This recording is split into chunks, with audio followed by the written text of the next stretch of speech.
இன்றைக்கு உச்ச நீதிமன்றத்திலே இந்தியாவின் தலைமை நீதிபதியாக இருக்கிற மாண்புமிகு B.R. கவாய் அவர்களை நோக்கி ஒரு சனாதன சங்கி தனது செருப்பை தூக்கி வீசியிருக்கிறார்.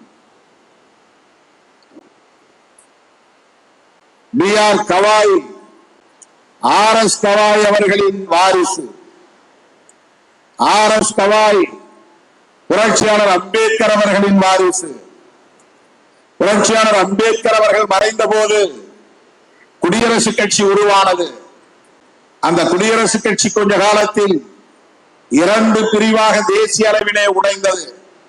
ஒன்று கோமர்கனே பிரிவு, இன்னொன்று R.S. கவாய் பிரிவு.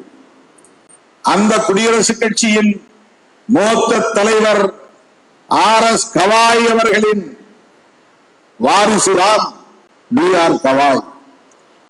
புரட்சியாளர் அம்பேத்கரின் கொள்கைகளை உள்வாங்கிய ஒருவர் இன்றைக்கு இந்தியாவின் தலைமை நீதிபதியாக இருக்கிறார் என்பது அம்பேத்கரிய சிந்தனையாளர்கள் ஒவ்வொருவருக்கும் பெருமை நிறைந்ததாகும்.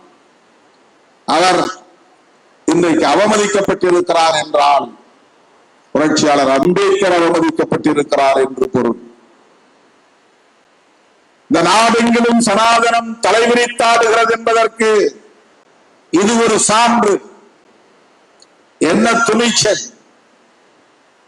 உச்ச நீதிமன்ற வளாகத்தில் தலைமை நீதிபதியின் முகம் நோக்கி, அவரை நோக்கி தன் காலணியை எடுத்து ஒருவன் வீசுகிறான் என்றால் அந்த துணிச்சல் எங்கிருந்து வந்தது?